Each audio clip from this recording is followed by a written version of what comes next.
உங்கள் அனைவருக்கும் என் அன்பு கலந்த வணக்கம். வாரந்தோறும் குறிப்பாக சனிக்கிழமைகளில் உறவுகள் என்ற பெரிய தலைப்பில் எனது சிந்தனைகளை உங்களோடு பகிர்ந்து கொண்டு வருகின்றேன். ஒவ்வொரு கிழமையும் அந்த உபதலைப்புகள் எடுத்து தான் என்னுடைய கருத்துக்களை பகிர்ந்து கொண்டு வருகின்றேன். அண்மையில் யாழ்ப்பாணத்தில் திருவள்ளுவர் மண்டபத்தில் ஒரு மாநாடு நடைபெற்றது, சர்வ மத மாநாடு. அவர் எடுத்துக்கொண்ட பொருள், சமய விழுமியங்கள் தேசிய ஒற்றுமைக்கு எங்களை அழைத்து செல்லும். உண்மை, ஆனால் முழுமையான உண்மையாக இல்லை. ஒவ்வொரு சமயத்திலும் விழுமியங்கள் உண்டு. இந்த விழுமியங்கள் ஒன்றுக்கொண்டு முரண்படாது. அப்படி முரண்படுமா இருந்தால் அது விழுமியங்களா என்பதொரு கேள்வி. சமய விழுமியங்களும் மனித விழுமியங்களும் முரண்படுமா என்றது இன்னொரு கேள்வி. என்னை பொறுத்த பண்ண அது முரண்படாது. ஏனென்றால் விழுமியங்கள் பெரும்பாலும் உலகளாவியவை. அப்போ இன்றைக்கு நாங்கள் அந்த விழுமியங்களை பேச வேண்டிய ஒரு அவசியம் என்ன என்பது ஒரு கேள்வி. அதுக்கு 2 காரணங்களை சொல்லலாம். ஒன்று, பெரும்பான்மையும் எல்லா சமயங்களையும் எடுத்துக்கொண்டால் அந்த சமய விழுமியங்கள் வாழப்படவில்லை. அதுக்கு ஒரு காரணம், சமய படிப்பினைகளும் சமய கொள்கைகளும் சமய சடங்குகளும் சமய பக்தி முயற்சிகளும் அந்த விழுமியங்களை மறைத்து விட்டன. ஆகவே இன்றைக்கு நாங்கள் விழுமியங்களை பற்றி பேசுவதாயிருந்தால் எப்படிப்பட்ட ஒரு சூழமைவு கண்டெக்ஸ்ட் நாங்கள் விழுமியங்கள் பற்றி பேசுகிறோம் என்பது அவசியம். இல்லை என்று சொன்னால் நாங்கள் ஒரு வெற்றிடத்தில் இருந்து கொண்டு தான் விழுமியங்கள் பேசுவோம். அது மக்களை அடைய முடியாது. இப்போ என்னை பொறுத்த மட்டும் இந்த சூழமைவு என்று பார்க்கிற பொழுது உலகளாவிய ரீதியில் அது மேல்நாடுகள் தான் பெரும்பாலும் ஆரம்பித்தது. ஒரு சமய சார்பற்ற சமூகம் ஒன்று விரைவாக வளர்ந்து கொண்டு வருகின்றது. ஒரு சமய சார்பற்ற சமூகம் என்றால் என்ன? இதில் ரெண்டு ஒரு வித்தியாசம் உண்டு. மேல் நாடுகளுக்கும் எங்களுடைய நாடுகளுக்கும் ஒரு வித்தியாசம் உண்டு. மேல் நாடுகளில் ஐரோப்பா, அமெரிக்கா, கனடா போன்ற நாடுகளில் அல்லது ஆஸ்திரேலியா சமயங்கள் தேவையில்லை. சமயங்களை அவர்கள் கணக்கில் எடுப்பதில்லை.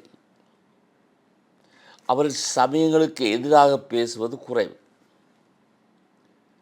என்ற சமயங்கள் தேவையில்லை, பிறகு எதிராக பேச வேணும். ஆங்கிலத்தில் செக்யூலரிசம் ஒன்று பரவலாக வளர்ந்து கொண்டு வருது. பெரும்பான்மையான மக்கள் ஆலயங்களுக்கோ கோவிலுக்கோ போகாததுக்கு ஒரு முக்கிய காரணம், சமயம் தேவையில்லை. இந்த சமய சார்பற்ற சமூகம் வளர்வதற்கு பின்னணிகள் உண்டு. திடீரென்று வந்த ஒன்று அல்ல. இந்த பின்னணிகள் என்ன என்று பார்த்தால், முதலாவது மெட்டீரியலிசம், ஒரு பொருள் முதல் கொள்கை. எல்லாம் பொருட்கள் தான், பொருள் மயமானது, தேவையானதெல்லாம் எங்களுக்கு கிடைக்குது. அதை ஒட்டிய இன்னொன்று நுகர்வு கலாச்சாரம், கன்சியூமர் சொசைட்டி. அதான் இப்படி சூப்பர் மார்க்கெட் எல்லாம் வளர்ந்ததுக்கு காரணமே அதுதான். அடுத்து சூப்பர் மார்க்கெட் வளர்ந்த காரணத்தினால்தான் அந்த நுகர்வு கல்ச்சர் வந்திருக்கலாம். முந்தைய நாங்கள் சின்ன சின்ன கடைகளில் போயிட்டு தேவையான பொருட்களை வாங்கினோம். இப்போ சூப்பர் மார்க்கெட்னு சொன்ன உடனே எல்லாவற்றையும் ஒரே இடத்துல பெறக்கூடிய ஒரு பெரிய வாய்ப்பு. முந்தைய கடையில் இருப்பவர்கள் தான் நாங்கள் கேட்போம், அதை எடுத்து தரும், இதை எடுத்து தரமுண்டு. இன்றைக்கு நாங்களே போய் வரிசையாக அழகாக அடுக்கி வைக்கப்பட்டிருக்கும் பொருட்கள், அது பல்வேறு பழங்களாக இருக்கலாம், காய்கறிகளாக இருக்கலாம், சாக்லேட் வகையாக இருக்கலாம், என்ன வகையாகவும் இருக்கலாம். நாங்களே அதை எடுத்துக்கொண்டு கவுண்டரில் போய் காசு கொடுத்துட்டு போகிறோம். இது எங்களை ஒரு கவரும் ஒரு முறை. இப்படி நாங்கள் பொருட்களை நாங்களே எடுக்கும் பொழுது பல தடவைகளில் அது தேவையில்லை, அப்படி இருந்து நாங்கள் வாங்குகிறோம். அது டிபார்ட்மெண்ட் ஸ்டோர்னு சொல்லி 4-5 மாடிகளில் கூட கடையில் வச்சுருக்கிறார்கள். ஆண்களுக்கு வேறாக, பெண்களுக்கு வேறாக, குழந்தைகளுக்கு வேறாக, விளையாட்டு பொருட்கள் வேறாக, வீட்டுக்கு வேண்டிய பொருட்கள் நிறைய. அவை அந்த கவர்ச்சி,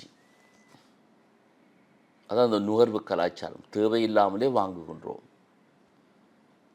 3வது தொழில்நுட்ப வளர்ச்சி மிகவும் ஒரு உச்சக்கட்டத்தை அடைஞ்சிருக்கும். தொழில்நுட்ப வளர்ச்சி கூடாது என்று நான் சொல்ல இல்லை, ஆனால் அது வளர்ந்த நிலை, பயங்கரமான ஆயுதங்கள் எல்லாம் நாங்கள் இன்றைக்கு உற்பத்தி செய்கிறோம். ஒரு கணத்தில் ஒரு நாட்டினுடைய பகுதியை அழிக்கக்கூடிய அளவுக்கு அந்த காசா போரில் நாங்கள் தெளிவாக பார்த்தோம். எப்படி இஸ்ராயல் காசாவை அழித்தது, அல்லது உக்ரைன் ரஷ்யாண்ட போரிலே நாங்கள் பார்த்தோம். மனித அபிமானம் கிஞ்சித்தும் கிடையாது. தொழில்நுட்பத்தில் மனித அபிமானம் வராது. இந்த தொழில்நுட்ப வளர்ச்சி மருத்துவத்திலும் இருக்குது. மருத்துவ தொழில்நுட்ப வளர்ச்சி, மெடிக்கல் டெக்னாலஜி, அதுவும் நன்றாக வளர்ந்துருக்கு.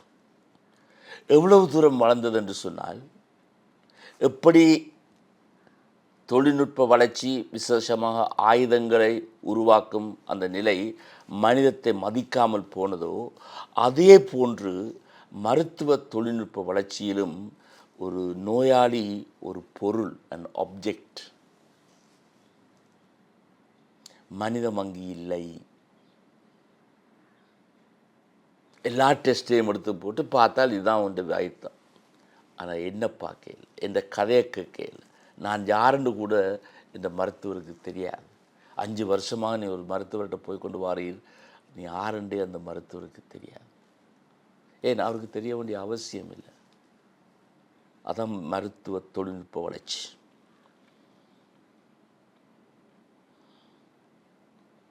அடுத்ததாக பொறுப்புடையோர் பொறுப்பு கூறாமை. பெரிய பதவியில் இருப்பவர்கள், அது இன்றைக்கு எங்களோட நாட்டை பார்க்குற பொழுது ஓரளவுக்கு தெரியுது, ஓரளவுக்கு இல்லை பெரிய அளவில் தெரியுது. எப்படி பெரிய பெரிய இடங்களிலே அரசியல்வாதிகள் இருந்திருக்கிறார்கள். அவர் எப்படி பொறுப்பு கூறுவது மட்டுமல்ல, கொள்ளையடித்திருக்கிறார்கள், கொலைகள் செய்திருக்கிறார்கள். மனிதம் எங்கே, அதான் கேள்வி. ஆனால் இவர்களை மக்கள் போற்றினார்கள், மக்கள் வாழ்த்தினார்கள், மக்களுக்கு திருப்பி திருப்பி அவர்களை தெரிந்தெடுத்தார்கள் நாடாளுமன்றம் அனுப்புவதற்கு. சமய குருக்கள் இவர்களை ஆசீர்வதித்தார்கள், சமய குருக்கள் இவர்களை ஆசீர்வதித்தார்கள். அது என்னத்தை சொல்லுது? சமயத்துக்குள்ளேயே ஒரு செக்யூலரிசம், சமய சார்பற்ற நிலை வந்து விட்டதா? அதாவது கடவுள் இல்லாத சமயங்களா, சமய விழுமியங்கள் இல்லாத பக்திகளா? ஒரு பயங்கரமான சூழலில் நாங்கள் இருக்கிறோம். அடுத்ததாக சமயங்களின் பெரிய குருக்கள், அவர்களும் பொறுப்பில்லாமல் வளர்ந்ததை நாங்கள் பார்த்துருக்கிறோம். பொறுப்பு கூறுவதில்லை. சமய குருக்கள் நடந்த முறைகள், எந்த விழுமியங்களையும் அவர் வாழ்ந்ததாக மக்களுக்கு தெரியவில்லை. ஆனால் அவர் சமய குருக்கள், ஆராதனைகள், வழிபாடுகள் எல்லா சமயங்களையும் இருக்குது. நான் ஒரு குறிப்பாக ஒரு சமயத்தை பற்றி சொல்ல வேண்டும் என்ற அவசியம் இல்லை. உன்னிப்பாக பார்த்தால், நேர்மையோடு பார்த்தால், துணிவோடு பார்த்தால் தெரியும் எல்லா சமயங்களையும் இருக்கின்ற. இது ஒரு பக்கம் இருக்க, மறுபக்கத்தை பார்ப்போம். சமயத்தில் சடங்குகளும் பக்தி முயற்சிகளும் ஒரு அறிவற்ற ஒரு பழக்க வழக்கங்கள், அதாவது என்னென்னு சொல்கிறது, நான் டிவோஷனலிசம், ஒரு மூட நம்பிக்கைகள், மூட நம்பிக்கைகள் சமயங்கள் இந்த 21ஆம் நூற்றாண்டில் சமயங்களில் மூட நம்பிக்கைகள் உண்டு. சிரிப்பு கிடையாது உரிய விடயம். யாரும் அதை கேட்பதில்லை. யார் மத குருக்கள் கேட்க வேணும், கேட்பதில்லை.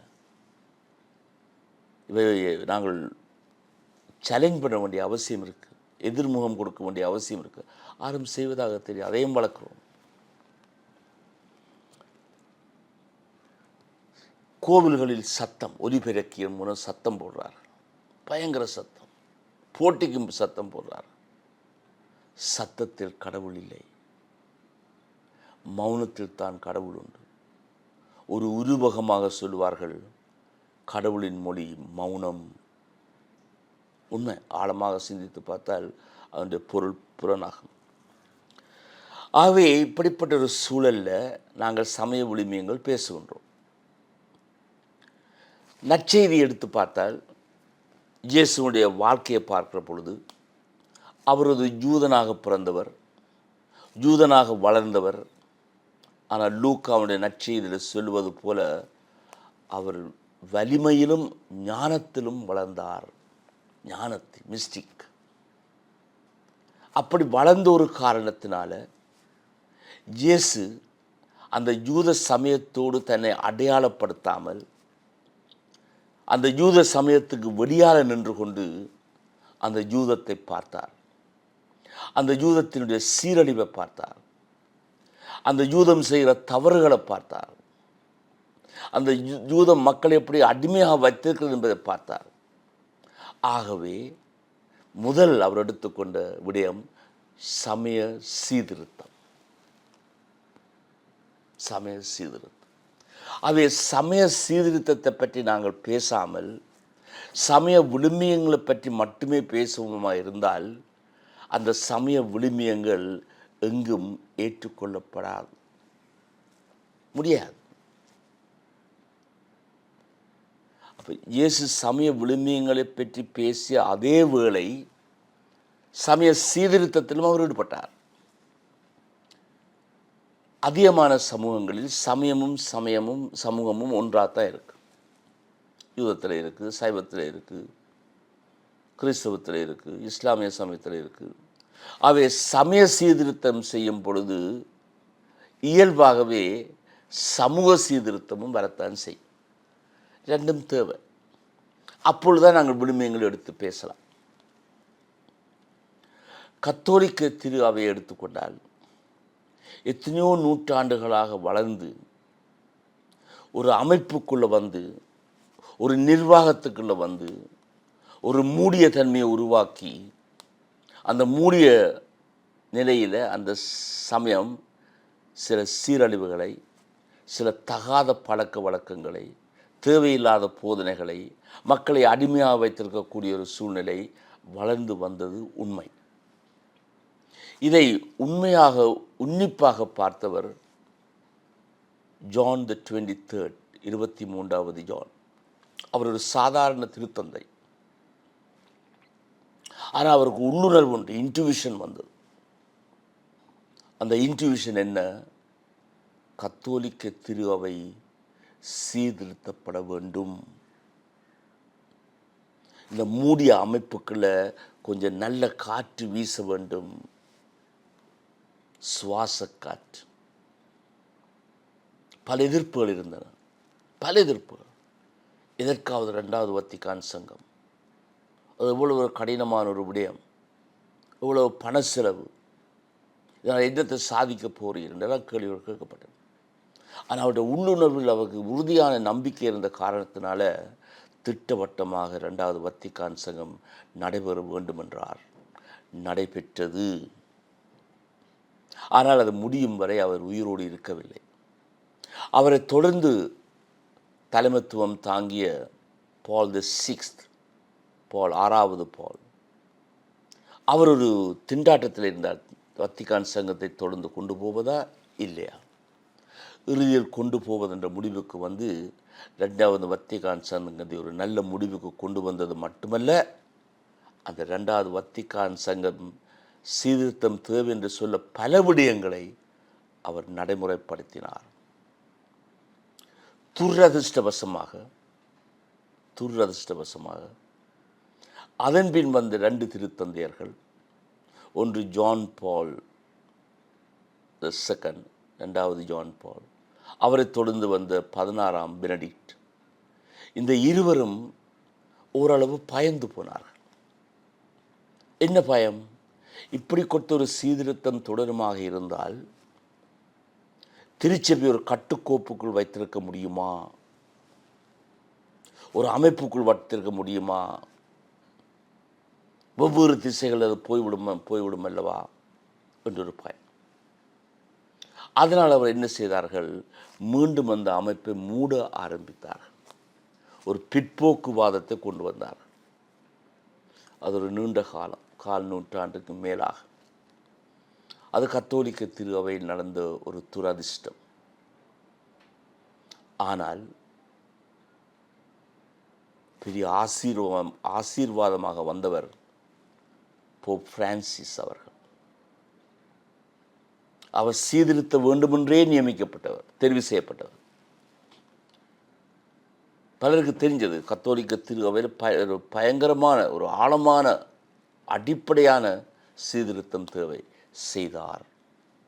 தன்னுடைய தலைமத்துவத்தின் 12 வருடங்கள் பல சீர்திருத்தங்களை செய்தார். பல எதிர்ப்புகள் இருந்தன, அது ஏற்றுக்கொள்ளத்தான் வேணும். எந்த சீர்திருத்தத்தையும் பழமைவாதிகள், பழசையை பிடித்து கொண்டிருப்பவர்கள், அந்த பழமையில் சுகம் கண்டவர்கள், அந்த பழமையில் தங்களுடைய அதிகாரத்தை பயன்படுத்தக்கூடியவர்கள் எதிர்த்தார்கள். தொடர்ந்தும் இதே பாணியில் இந்த சீர்திருத்தங்களை பற்றியும், அதிலும் குறிப்பாக கிறிஸ்தவ சமய விழுமியங்களை பற்றியும் அடுத்த உரையில் உங்களை சந்திக்கும் மட்டும் வணக்கம் கூறி விடைபெறுகின்றேன். வணக்கம்.